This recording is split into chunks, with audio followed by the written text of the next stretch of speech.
We're now live with drilling. So We're welcome live. to the drilling show with Bret, Levy and Andrea Vithoulkas. It's the technology drilling show where we turn regular, normal, we geeky don't do anything. speak. It's just got this vibration going on. In fact, I'm going to do the app of the week first, but maybe the product for the week that I'm reviewing would actually solve this. We'll try even a live demo. So hello everyone, welcome to another episode. On that note, I'm going to do my favorite thing, which is to do that. Dunk, you see how it comes in? That's not better. We're getting better. We are getting better. No, I'm fine. Well, normally We're it working comes on you. over. Well, I'm fine. That's 40 odd years of work that you've still got ahead of you. It's never going to change. So straight into things with a Z. For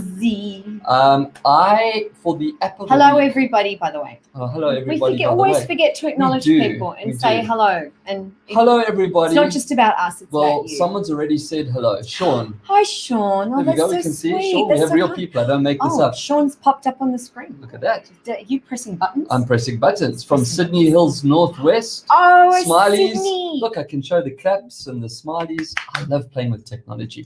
Let me get back to the app of the week. So hi, Sean and everyone else.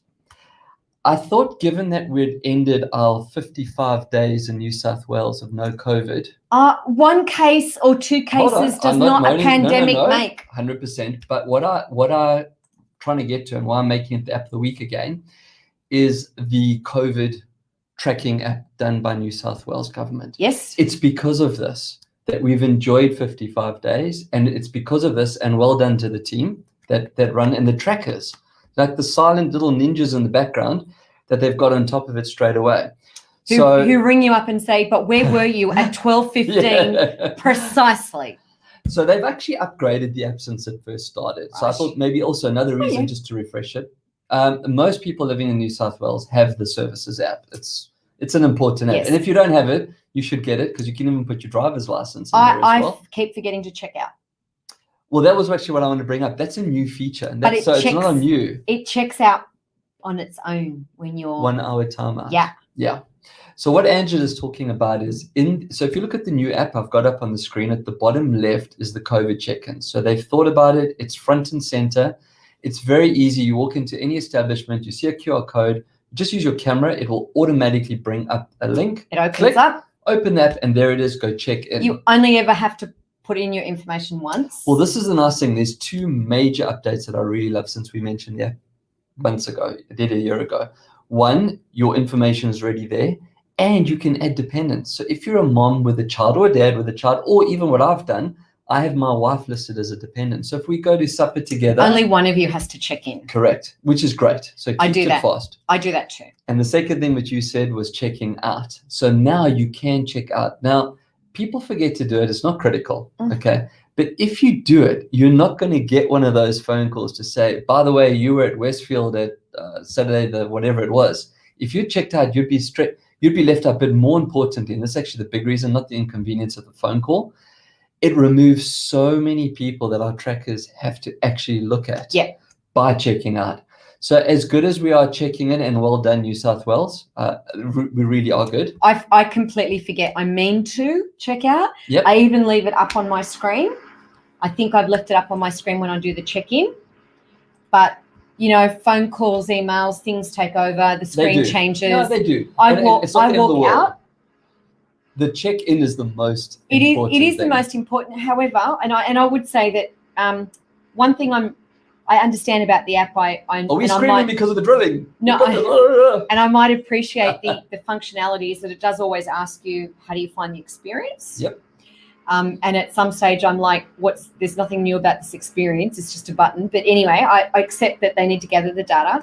But I think establishments, and this is some feedback to everybody that does have the QR code, you pay a lot of attention to us checking in.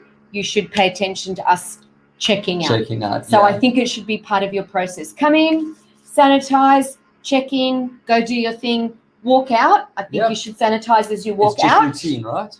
And check out as well. Correct. So I'm just saying that, the users also have to have a participation in the experience. 100%. And again, I mean, it's not often I'm complimentary, especially when it comes to government, but they have done an incredible job Are you looking for the message? Chakrada. Yeah, I put it up on the screen for you there. Chakrada Hi. said hi. Hey, Chakrada.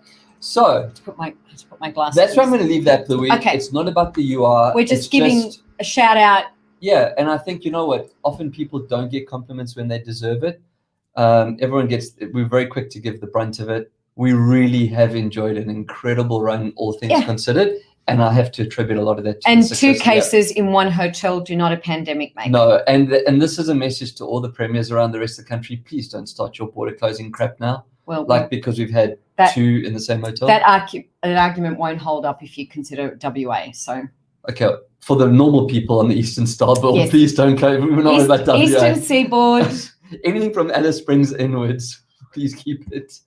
Right, so that's the app of the week. Shout out to everyone there. I'll do my bell. Next. What else have we got? Do you notice anything different? Do you notice anything different? I did notice something different about you. And what did you notice about me? I put my glasses on because I was staring at Bret. At Bret, yes. At his profile because his glasses along the rim are lighting up. Were lighting up. There was a little. So I look normal now, like the old. Whatever normal is, yes. But I didn't notice that he had different frames because, you know, people change their glasses now like they do their beanies. Well, I don't know if that's actually good thing. I've never changed mine when... There's a little blue light. Is the blue light still on? It was on your head. Oh, there it is. It's still there. Look, it's shining. I saw that. And to me, when you see a blue light somewhere, it implies Wi-Fi. No, it actually implies police and Angela's sordid history. She saw the blue lights, but I'm going to keep quiet because I'm in beating range. So you saw the blue light? Sorry. And I just thought... It's obviously a gadget of some kind of tech gadget. Me with gadgets? I never. And it just, anyway, it didn't occur to me to think too much about it until you pointed out to me what it actually was, which we're about to discuss now. So, but they do look like normal glasses, but they don't sound like normal There we glasses. go. So let's just take a step back. It must have been about a year, maybe even more ago, I did a review on Lucid Loud, which were sunglasses with bone conductors. So where you saw that little blue light, there wasn't anything. There was like a little bone conductor that played music. Should we ask our viewers? Yeah. Can you hear the drilling construction that's taking place via the live stream now? So sometimes what we can hear doesn't always Tess translate. Has just come on. So Tess, if you can tell us, please, if you can hear the drilling, because we can hear it really loud, give us a thumbs up or comment or something. Tess could hear it yesterday, and she wasn't very happy about it. So back to my Lucid Lights. Yeah, that's so the Lucid Louds were the bone conductors. Now they've evolved it. They've made this. You can see it's really thin along the side. LUCYD. There it is. No, she can't hear the... Yay. Yeah, well, that's good. Well, it's driving us mad on this side. You guys sound great. Oh, thank you, Tess. It's Angela. I sound great. I knew I had to steal that thunder. Right, back to my Lucid Lights. Lucid glasses. Lucid glasses. So when you did the first review, they were a lot thicker along the side, and they had a bone conductor that played sound through the bone, right? There's a few people that use this technology. They've now made them super thin. As you can see, I can wear them for all day wear. They just look like normal glasses, except for a little flashing blue. That's because I'm connected to Bluetooth at the moment. They are prescription ready. Now, I have to say, this is a shout out to Lucid, and I've got a link up on the screen. By the way, talking about Bitly links, I learned something last week because someone reached out to me when I put the Bitly link. The caps, the case sensitivity is important. So you can see it says bit.ly. It's a capital L, Lucid, capital A. If you don't type that in, you won't get to the link. And it's you should always type in links as they are. Well, there it is. So that's why you copy and paste, people. Well, you can't copy and paste off our broadcast. But anyway. You might. So that's how you spell Lucid. These are full progressive prescription glasses. So where I'm battling, and this is so he can see. I can see distance without having to do what Angela's doing this, which is what I normally do. You're not the same. We both wear for short range. Yeah. So normally I'd have to do that if I wanted to look over there or look at a TV or something. But Tess says it makes me look snooty. Like I'm making a point, or I'm peering down at But that's what it is. So that readers were always like that, and you held your book like this. Oh, the reflection from your glasses is another story. Oh, that's interesting. Vanity, thy name is Angela. I have removed them. I'll have to give that feedback. But anyway, so I have full progressive lenses inside here, which means I can look forward. If I look through the bottom, I have my prescription, so I can read all of our notes. It's what every man should have, full progressive But here's the kicker, right?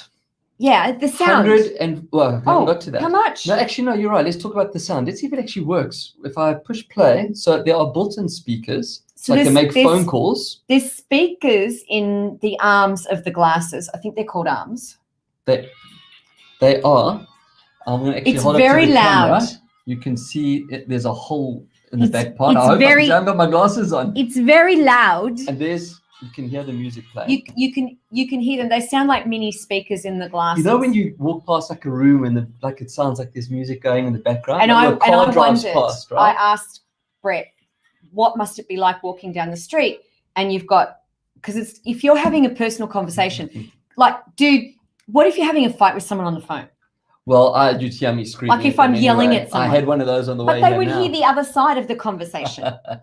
Okay, so for music, it's fantastic. It's really nice and loud. You can have a phone call as well. You can do the Hey Siri thing. You can push a button. Oh, so, yeah. You can push a button. I can push. Where's the button? There's two buttons. There's one there. Wait. And there's one. We're going to put our glasses on. Oh.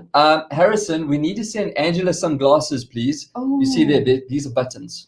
So they power on, power off, fast forward, pause onto the phone call. I can fast forward, Bret. No, you can't fast forward me. See, That's all. Right, so back Keep to your knob shiny. No, we're not ending it. We've still got a guest today. We're not ending this yet. Okay, sorry. So a fully functional Bluetooth pair of glasses that I can have prescriptions. You can get them as just sunglasses. The pictures I've got up on the screen are actually, no, I think those are actually prescription. They're transitional. I even have transitions in mine as well. Maybe that's why my lens is reflecting, Tess. I have transitions. So when I walk outside, they turn into sunnies. I can agree. He does. How cool is this? This is the cover. Now look how thin the cover is. They've even thought about that. So it opens up, and then you push it out, and now it's a cover. So to carry it, it's thin. You don't have to carry a bulky cover. Like covers are bulky. Now it just goes in. So even that from the design, you can fit that in the pocket or bag. It goes. Why aren't all spectacle cases like that? These guys are brilliant. They're innovative. All spectacle cases should be like that. It's brilliant design, right? I don't know if it's patented, so hopefully we're not stepping on anyone's toes. Here's the best part. Two best parts. $149. Tell us the price, son. $149. That's now ridiculous. It is US dollars, so it's about 200 Australian, 180 Australian. You can't claim it on your healthcare fund, though, can you? You can't claim on your healthcare fund, I don't think. But I even had the lenses made in the States. So the pair of glasses arrived with my lens. You just go into the website, you upload the prescription or enter it, and boom, they arrived. They ship them using fast shipping UPS. And if you use the link or go to, in fact, I can do it like this. Let's go click. We know about the technology show, right? We have our SME mall. Is it on the mall? There you it put is them on the mall. But I've put them on the mall for a reason. $15 free voucher with a gift code in the shop, so your shipping's taken care of. Courtesy of the technology show. Shout outs smemall.org if you would like to have your own e-commerce store. Correct. It's up and running. You can do that, but also every week or sooner, whenever we have a gadget that we review or we love, something that we love, we are going to put it on the SME Mall so that you can have it too. Well, now you can see we've got two, right? The There's Lucid last is week's there. one. The Lucid is now up. Lucid is there. So, yeah. And the other thing. The other thing, the stream locator from last week. The thing with the thing that does the stuff. That does the stuff. There are two different styles. I think you asked me a question. There's the Wayfarer style. So if I go back, if I go here and I go back, you can see there's the Wayfarer style. Oh, they look like Ray-Bans. Yeah, so there's that. And you can see I've got these ones, the clear with the black arms. You can get white, you can get black rims. There's about 6 different versions. I've been wearing them now for a week. Today was a real test. I actually walked here with my glasses on, music playing, phone call. I could see where I was going without having to do this like I normally do and still be able to read my emails and that. Really happy. Comfortable. They've been on since I left home, which was 12 o'clock. It's now 2:15. So Lucid, go and check them out in the technology shop on the SME Mall, smemall.org. I've got it popping up there. Vendor technology, or just search for Lucid. And that brings us to the end of Things with a Z. A Z. Right. Tech news. What's going on? Another Apple product. This is a good one. No. This is a battle that's been going on for ages. So if between Windows, Australia and Windows versus and Mac. Okay. Australia and tech. Okay. if you have ECG. correct. If you have an Apple Watch 4, 5, or 6, Yep. if you look at the crown, you see the little red circle. Yeah. This is a built-in ECG monitor Yeah. to test your heart rate. You've said that before. But you can't use it in Australia. It What? hasn't been approved by the Australian Heart Foundation or whoever it is that approves the technology. It finally got the green light. That's on my face. What's on your face? The mouse. Oh, okay, well, we'll move the mouse off. So it has finally been approved by the Australian authority that approves these things with a Z. And now we're just waiting. They'll turn it on and you'll be able to take an ECG. So why is it important? So yeah, I was just going to say, electrocardiogram. How did it make the news? It's to actually help doctors. So let's say you've been and this is not a diagnosis tool. This is not for you to walk around and go, oh, I'm going to die because I've just read something on my screen like you can see there. This is for your heart has stopped. Your doctors can ask you to do measurements during the course of the day after activity, etc., etc. You put your finger on the crown, it does the reading like you can see on the screen, and it will share the information to your doctor. So if you suffer from... how do you share the information with your doctor? Your health app can be linked and shared. And this is the part of the approvals that we've been waiting for. Okay. So it's looking for heart rhythm, irregularities. I don't know all the different names. But again, this is not a diagnosis tool. You don't use this tool and go, oh, I'm going to die now. It's not about that. Well, you can. Well, you can. You can, but you've got other problems besides the app. Then you use the emergency button you're watching. Then you need the other. So how about when it gets to the stage where you press that and it's a defibrillator as well? It recognizes that you've missed a heart arrhythmia. That would be amazing, but could you imagine the battery required? So you have a fully charged watch in the morning, you defibrillate once and your battery's gone. It would be Bluetooth wireless technology because you'd have a little implant. I'm just thinking ahead. Okay, version 5.0 of this app is not just to be the ECG, but it's also to administer a life-saving shock. Okay. Or give someone a life-saving shock. I do know that a lot of restaurants and pubs and even like cafes and that have also been investing in defibrillator technology and having it there. And there's a lawsuit waiting to happen. Well, if you think about it, let's say you did have a diagnosed heart condition, you felt a little bit lightheaded, you put your finger on your watch, it gave you a reading that said you're in trouble, your heart rate or whatever is bad. Then you put your hand up and you ask your waiter, please, could you bring me the defibrillator because I... So here's a question, can you defibrillate yourself? Yes.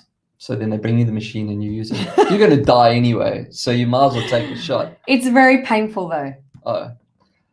It's very painful. Do you not watch TV and all the medical shows? It's very painful to administer a defibrillator shock when you are conscious. I see that SME TV and podcasts, that's us, have just posted a comment up there on the screen. I hope it's nice. Cheap is actually, I wouldn't even use that word, I'd say affordable. Because they're not, I mean. Tell it like it is, man. They're cheap. They're cheap, but they're really cool. They're a cheap price. They're not a cheap product. Look what I have back on my slides again, and no, I'm not being lazy. NIFT. Do you remember NFT from last week? Yes. You try to forget it. Okay. So I did. Oh no, not again. Little GIF. I've got the little eye going and everything. I'm getting really good at this. Some people have no time. This is why I had to put this up.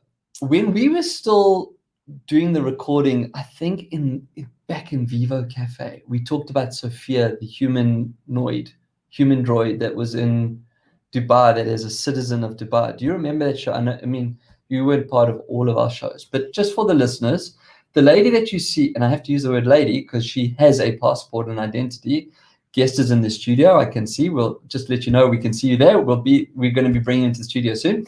So the lady in the picture, her name is Sophia. She's the first humanoid, so she's a human droid. She has artificial intelligence. She's part of Singularity, blah, blah, blah. This is not the Sophia show. This is what's interesting why I put NFT back up onto my slides again. Non-fungible token. That's it. Whoops. Oh. The non-fungible, no, it's still recording. The non-fungible token.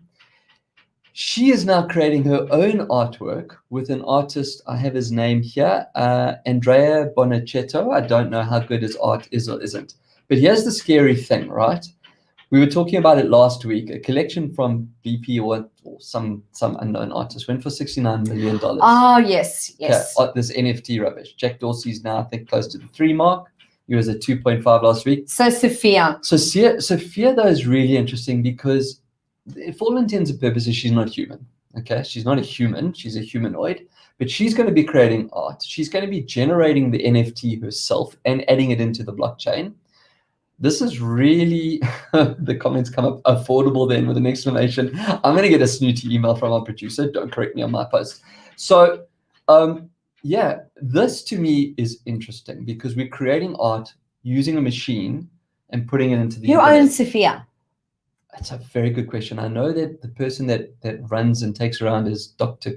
Goebel, but I'm not sure who the owner, and I think she might take offense to being owned, seeing she has a passport. She's a citizen of Dubai.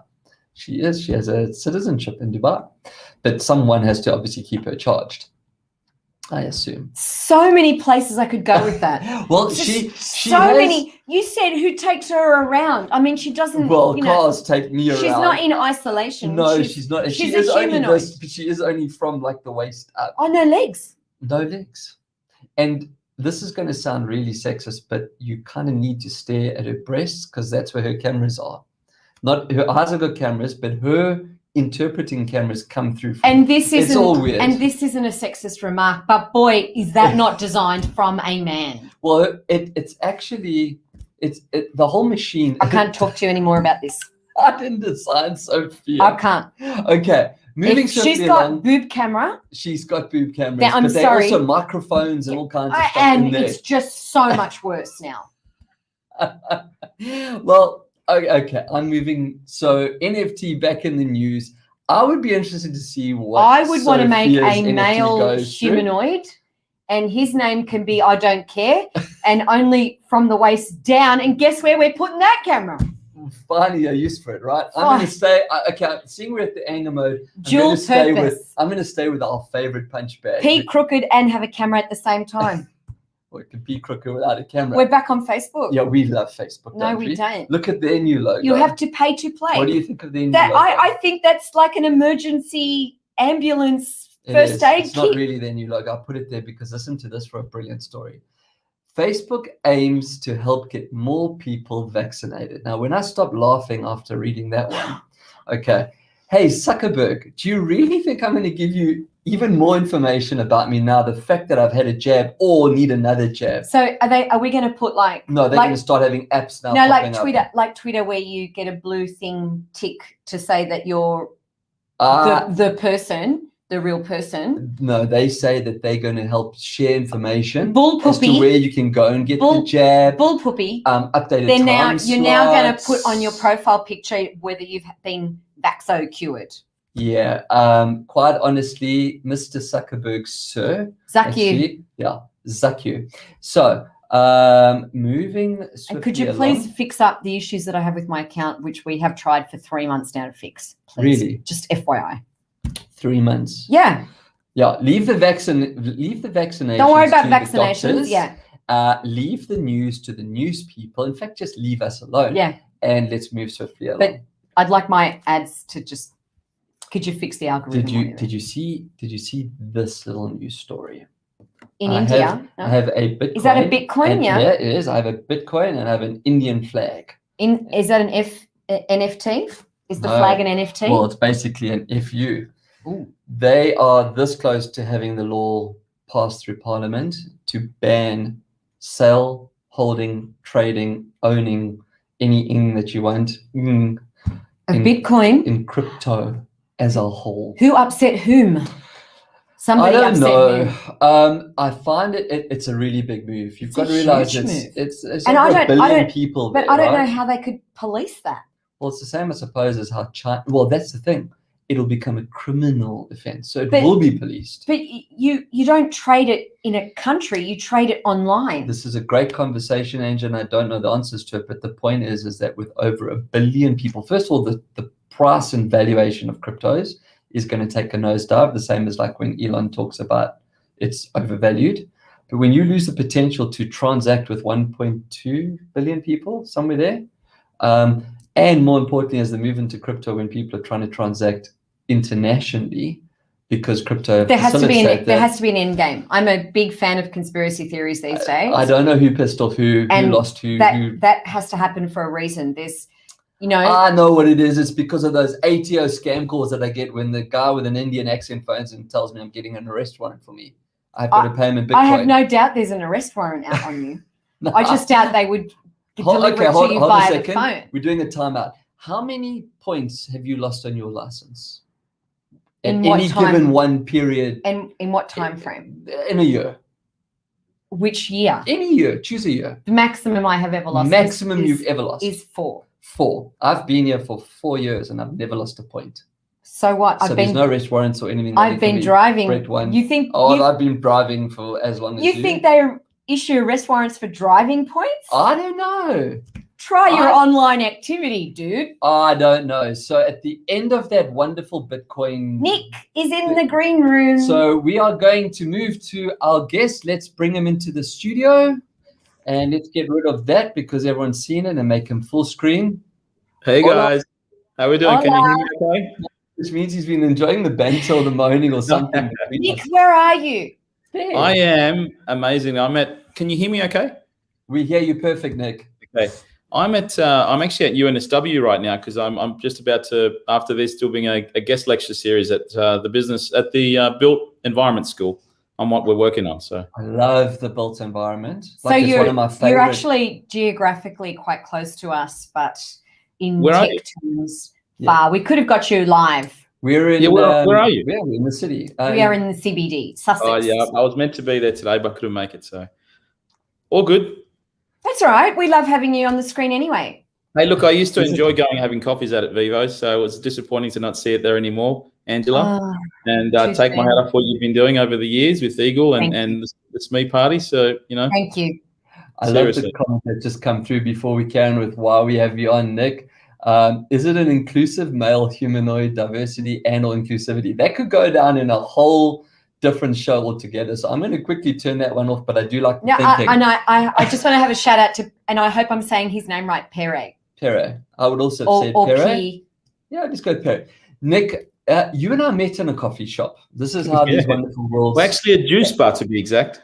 We were induced, correct. So no, in a juice bar. In a juice bar. I thought we were introduced by, you see? No, we were introduced in a juice bar. We were introduced in a juice bar. We could turn that into a tongue twister by Paul Christie. Shout out, Paul. And we just got chatting, and there's a lot of commonalities. I mean, Nick, you've got a very, very interesting background. Maybe you want to take us through some of it to get us to where we are with Circulist and what is a Circulist? So of course I have. I'm in government. Circulist exist. Nick, you should be commended for keeping up the friendship with Bret, but the fact that Circulist is a very, very on-trend terminology now, description. So for a long time, it used to be I'm the chief happiness officer or chief experience officer, but being a Circulist now in a circular economy, nice. I don't know what that is. Yeah, but look, at the end of the day, I'm just going to go home. My job's done. No, it's very, very, very relevant, and it can be applied to any industry. Very much so. It actually applies to our whole global economy and society and how we operate. So that's the key thing. There's a big reset we need to go after, and I think the journey that I've kicked off is at least a 25-year journey. Hopefully, I'll see the end of it before I pass away. But Nick, you'll see the end of it, and we can always upload you into the cloud. We can get Sophia, the humanoid, to pop over and make you an NFT. Well, Nick has an amazing company called Soul Machines. There's an amazing company called Soul Machines out of New Zealand that does some amazing stuff around digital avatars, and that's another discussion. So I'm going to live forever, so it's fine. So Circulist, why has it come about? It's only 3 weeks young. So Bret, it came to. I did launch it only 3 weeks ago, and it's been growing like crazy. Had a first community session literally 2 hours ago with half a dozen people from around the world, and going into a guest lecture series this afternoon in about an hour at UNSW, and it's seriously starting to sort of take off. What is a Circulist? Fundamentally, the problem that I see in the world, a bit of background on my part, I born and bred here, wanted to be an architect, industrial designer as a kid funny enough, at UNSW where I am right now as an alumni, and got into computing by accident. So I didn't get into what I wanted to do, and I got into computing by accident. And my entrepreneurial spirit saw my visual bent try and build technology companies, and I did 4 to 5 times over in Australia over the last 2 decades. Built 4 technology startups, raised tens of millions of dollars, did some amazing things, learnt a lot, failed proudly, as I'll say, and they're priceless experiences. And with that, sort of over the last 30 years, I've looked back and said, how can sort of looking forward, what can I do to deliver some better impact in the market and try and apply some change, because the sectors that we've been operating are sort of slowly maturing relatively in terms of the software space. So I try and bring the best of both worlds together. And over the years, I've been reading a lot about circular economy, taking my time, getting a sense of what's going on. And unfortunately, there's too many people been talking about it and talking about frameworks and theories. And isn't that amazing to see what those companies are doing out? And they're relatively, at the end of the day, there's only about a dozen companies or 15 case studies that we can reference around the world. And the big challenge that I had across the board was, we've got to grow this. We've got to grow these case studies. We've got to grow the organizations that are out there doing good in the world, and actually with a circularist mindset. So I purposely came up with the term, which is the opposite to being an industrialist. Oh, okay. And I spelled it wrong earlier. But that's you did fine. spell it wrong. Have you spelled it right now? I've spelled it correctly now. So, Nick, it's essentially imagining a circle where there's no gap. Everything keeps going round and round and is constantly used or reused or rehabilitated or represented or something. Yes, or rebirth. Yeah. That's essentially what it is. So it's the ultimate in sustainability. Correct. It's actually doing it for real. Yeah. That's right. It's actually, let's take one step back. I mean, the opposite to a circular economy is a linear economy, which is what we live and breathe in at the moment. And to keep it really simple, we have our whole economy and society, and the way they operate is based on, taking stuff from the earth, which seem to be good at in Australia, right? Exporting it overseas, but we'll leave it at that. That's what we need to fix here. So we take stuff from the earth, we sort of make it into some stuff, right? Food maybe, or cars, or appliances, and hundreds of thousands of things. And then we dispose of it. When it's done, we dispose of it and we get rid of it and we just park it aside. It's past our mind. We don't really care, And the reality is, very high disposable. We create all these challenges in the world around waste. Yeah, there's so much gold to be mined out of the e-waste that you guys talk about, the waste that you guys, from the products you guys talk about, there's so much gold to be mined, and silver and copper, right? That, you can build another urban mining company out of the back of that sort of area. Having said that, that's version 1 of the circular economy, right? In Australia right now, we seem to lack version 1 of circular economy, which is about fixing the problems of the current ecosystem or the current economy, which is about race. That has a lot to do with our lack of infrastructure to support any of that. Very true. Very true. So, I know my stuff. You know your stuff. That is very true, Angela. It's well said. So, we can't recycle food waste. We're not pushing hard on what the problem is that, and that's hopefully what Nick, you and the movement are going to do. You have these little blips where someone realizes, you just said food waste. I received an email about 4 months ago saying that they were going to send me a bin. Like, I had a choice between a bag or a little bin. I think they called it a kitchen caddy, if I remember correctly, for free. And I could leave that on my sink so that I could put my food waste in. And then, 4 months, I don't have a bin. So where's my food waste going? It's going into the normal bin. So we have these blips where people think these wonderful ideas, or you walk outside on cleanup day. You've just mentioned the mining. And we call it the Paddington night market where I live, because you can go and furnish your entire home on all the stuff that's out there, right? In fact, you get phone calls. Hey, man, I'm at the corner. There's a 42-inch TV. Do you want it? But no, Nick, I'm only 55. Nick, it's interesting how in our lifetime, how different the views are. Because, when I was a kid, when you bought a TV and expected to have it for your lifetime. Or, a washing machine, and they came with 20-year guarantees or warranties, because that's how long it was expected to last. Yeah. Yep. Now, even if you're a brand hound, you would buy, I don't want to name names, but a cheaper version of a brand for a dryer, because within 3 years of when the warranty's expired, you're just going to buy a new one. And where does that go? Our expectations and the way we live our lives have changed. technology being what it is, you know, the very thing that you've immersed yourself in several times with your businesses, that very area is changing moments with each release of everything. So we have to come at this from a very brand new way. It's not just sustainability, but it's building and issuing products and creating them with the end in mind, right? Yeah, so I'll give you some examples. So correct. But having said that, still sort of version 1 thinking. So it's sort of current. We're putting band-aids on the which is why we need you.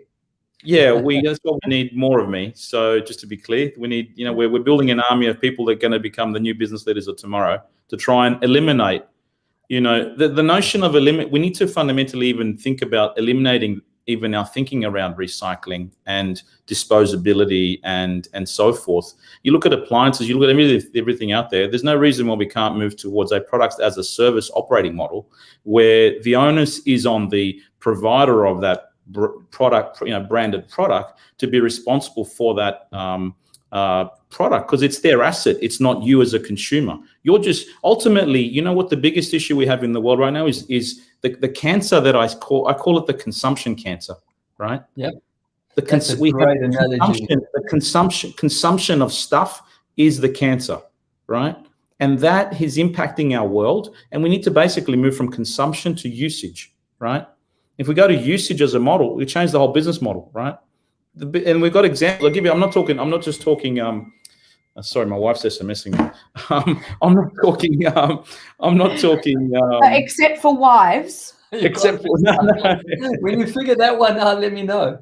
Except for wives. Listen, as a provider of commercial lighting, what they do is they don't sell lighting infrastructure anymore. They actually sell light to you as a service. So if you're an airport, you're a warehouse, you're a office, the office that I'm in, they will actually come in and actually provide it similar to the way we have software as a service. They provide light as a service now as their operating model. And what that means is that they are light years ahead of anybody in terms of thinking, because no longer do I, as a building owner or operator or a fund, to actually have to buy and invest in this capital. We're basically executing it under an operating, OPEX model.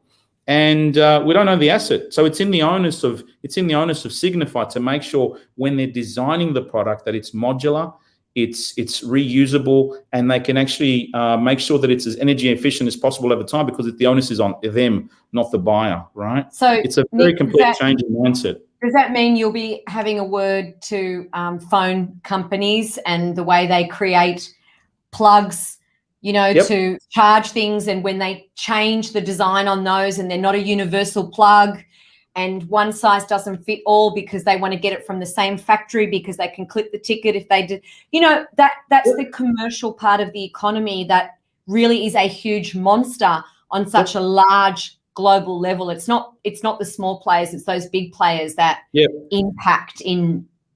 Yeah, having said that, you know, we've got 12 principles under this sort of mindset approach of executing a circularist operating model, and they're all on the website. So, but the other point is that we need to move away from global supply chains to local supply capabilities for local markets, right?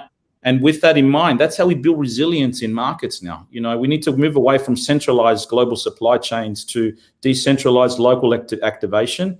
And we're going through a whole reset, you know, and it's going to take us 50 to 100 years to get on with it. Really, it's just the reality. It's a grand thing, but we need to get started. And the whole purpose of Circulus was to not wait for these case studies to roll in, but to accelerate them and bring them to life. So I want to quickly jump in there because for me, out of all the tech, mobile's always been my go-to. I've owned pretty much every phone. I play in that space. It's a big passion thing for me. A few years ago, Motorola did a project with the modular phones where you would be able to choose what size camera you want, what size battery, if battery was more important, so on. In principle, it was fantastic. So here's the question, and I don't know if you've thought about this in putting your 12 principles together. Yes. Where that failed is that it's the supply and demand, right? They don't know how many people are going to want better cameras than battery life. So now they make enough cameras for everyone or enough batteries for everyone, and the different sizes. And then when I've had enough of that and I want to change, then what do I do with the other one? So are you also, as part of the movement, going to be educating production companies how to predict the needs, or more importantly, do we go into just in time? So it's that on-demand only produce on order environment, because that's with the 50 to 100 years is what we need to get that right. Yeah. It's exactly the point. We're going to move away from this sort of global linear production approach and just produce stuff for the sake of it and wait for these consumers to be ready to go just in time with, advanced 3D printing capabilities. There's some amazing companies out there doing stuff around mattings, metals and polymers right now, and generative design, so that, our designs are not just designed by humans, but by algorithms that actually are better than what humans can design, unfortunately, because they're going to be much more stronger and less they're going to be more resource efficient, right, in the designs. It's been used a lot in aircrafts. So, and Autodesk has done a great job, and I don't know if I'm allowed to mention brands here, but I've done it. We don't have any affiliates with them, and if they do want to. But on the note with regards to smartphone, there is one brand that is known as being the most sustainable smart brand provider in the world right now, and don't know if I should mention, but they're a company called Fairphone out of the Netherlands, and they are completely Fairphone, and they are growing like wildfire because of the fact that they enable what you've just said, Bret, in terms of the modularity of the components within the phone, and more importantly, they actually have built a supply chain and design system that enables them to make sure that none of the waste is actually sent off to developing countries to create bad habits and bad things in other parts of the world for us consumers that take, don't care about those things or just dispose accordingly, right? So the other part, to answer your question as well, is we need to build move towards what I'm calling zero product value networks, and where there's value in the actual network of connected devices in market, not the actual products themselves.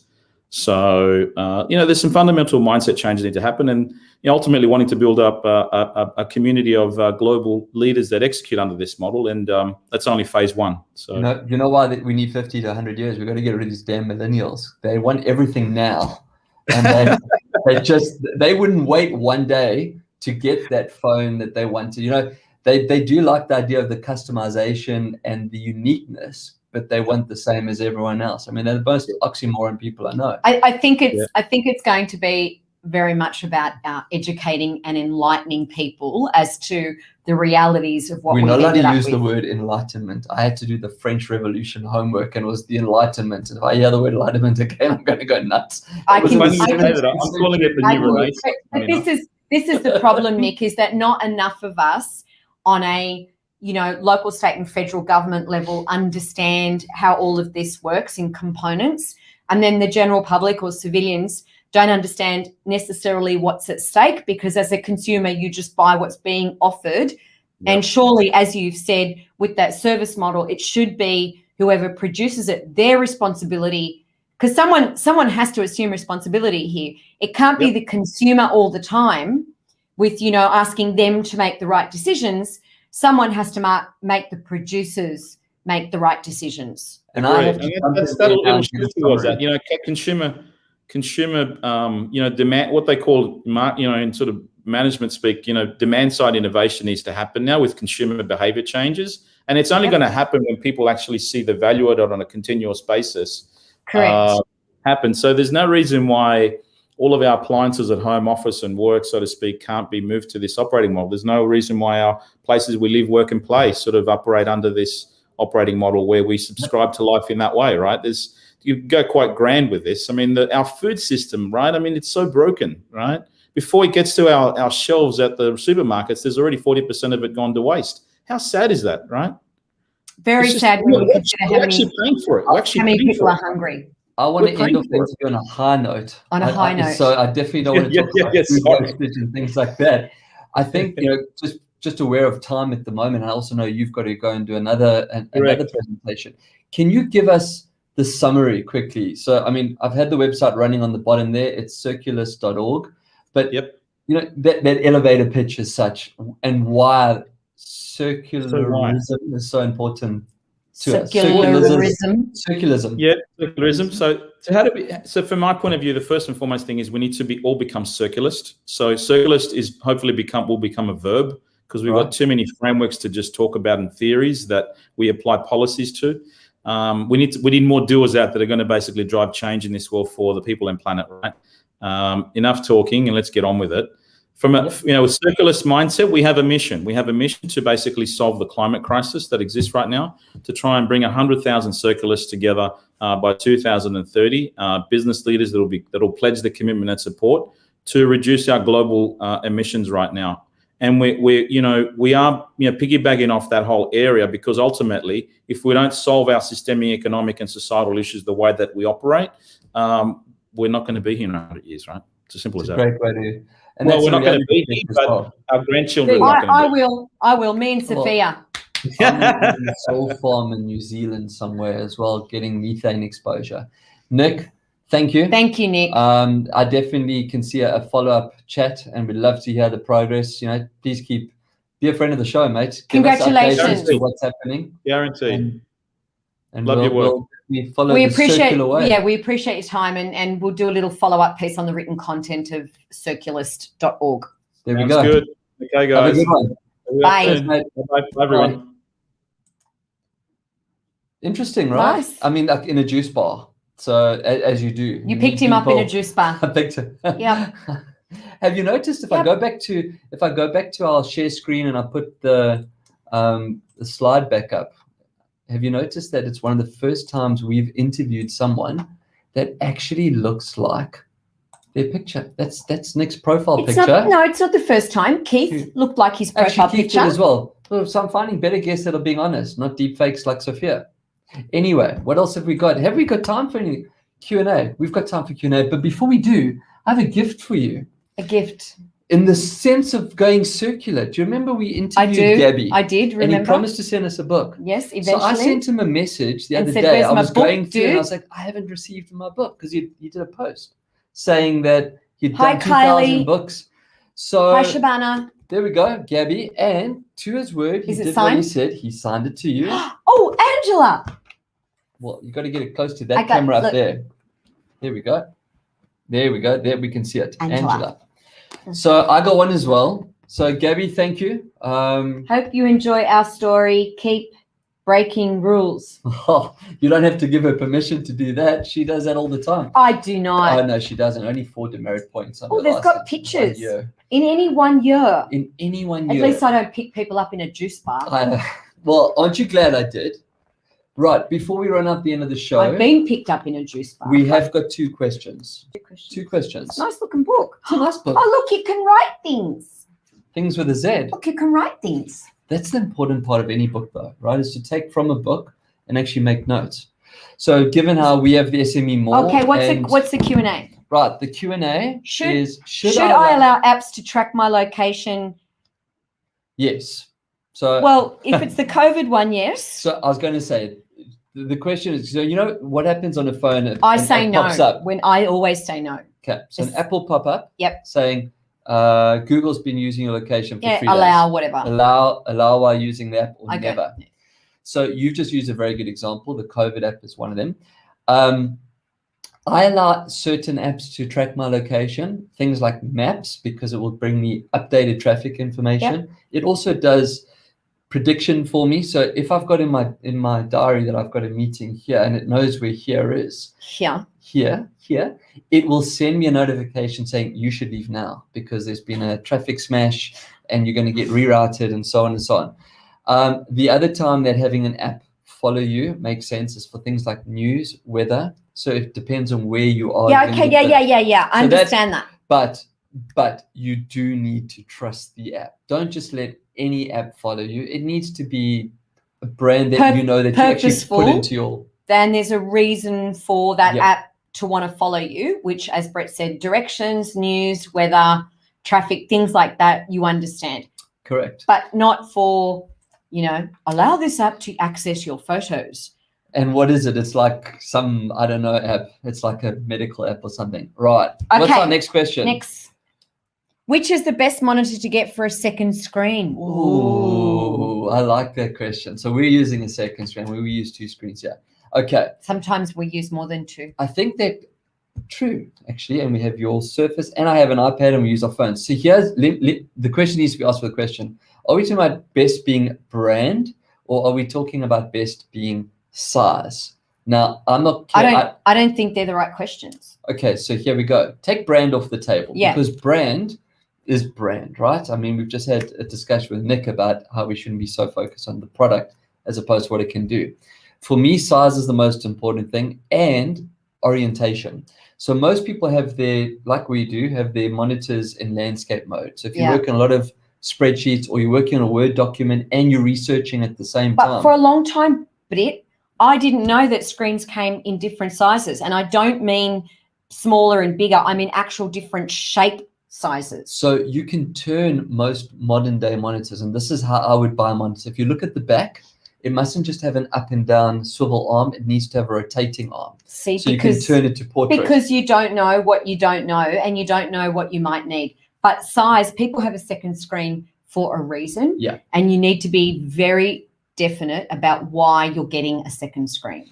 So for me, I prefer it actually in the portrait way because I do a lot of web scrolling. But we are talking about having two screens, not docking. Not a Mac and a screen. Not a dock. So, well, that was the other thing is I generally, you've seen I move my mouse across the two screens. Yes. So I generally will use my MacBook as a, I'm going to put that up on the screen. Size isn't everything. You're right. So basically I use my... But anyway, so I use my MacBook as my front screen. In other words, that's what I'm working on. I'm responding to my emails. I'm writing my documents in it on the Mac, and then just offset to the side. The same configuration we have here in the studio. I have a landscape screen with it's divided into 3 different sections. So I've got my research notes there. I've got the web there, and I have a second mailbox there as well, or WhatsApp or Messenger when the notifications come through. A screen is an expensive thing. We've just listened to Nick. We don't want to see screens on the side of the road. So do your research. The sizes range from 19 to 50 odd inches. The definition. That's a great point. If you're a gamer, you have to have a minimum of 144 megahertz. Otherwise, your frames per second need to be frames per second, 120 frames per second. And any shot for this. And any accessories. Like, for instance, if you need a camera. Correct. Well, the cameras inside, like your Surface, my MacBook, they're pretty damn good if you're just doing a call. But not a Jabra Panacast. There's another plug that we still haven't got a Jabra Panacast. But they may not fit in the new hybrid way because devices now are only just starting to understand what the new hybrid way of doing business or working from. Correct. And because we will all be doing much more video conferencing on a permanent basis, those kind of parts of the screens now need to reflect that as well. The last thing I'm going to say about it is, and this is not about the brand, but generally brands make better products, but eye strain. So when you have a cheap monitor, generally it has less pixels, which means the LED bleeds more. That goes into your eyes. So you've heard of like blue light and all that. So a more expensive monitor, unfortunately, means it's had more put into it, more filters, more pixels, which means that there's less strain. It is kinder to you, but also energy efficiency. Well, what if you want a touch screen? You do get them. They are hell of expensive, and you have fingerprints all over. And it depends. But again, it depends on what you want, what expectation you have from your screen. Because my laptop, which is a Microsoft Surface, is a touch screen, and I rely on that. Microsoft maneuver brought around. out a beautiful one called the Studio. It's an all-in-one like the iMac. Yes. But it's a touchscreen as well. It's very expensive. It is expensive. But that's what you're going to pay for. It's got that funny wheelie thing. Yeah, I don't know. I still don't know what that bit does. You supposedly put on the screen, you turn and a menu appears. But I would the shortcut on this, like on my Mac, I've got the shortcut. It does the same thing. I would love. I would say that in the next time I reset up another office, whether that will be at home or somewhere else, screens will play an incredible part of my office experience, because the older I get, the more dependent I am on these, and you can only make things 30 points for a certain amount of time before you suddenly realize it's the size of the screen. I'm going to start doing this now, having 2 pairs and double because amplifying. the smaller the screen, it becomes much more difficult, and it does strain your eyes. We have to sign off now. Okay, we have to get to the end. So hopefully that answers those questions. Thanks, Please keep guys. them coming through. Until next time, keep your screens clean. And your knobs shiny.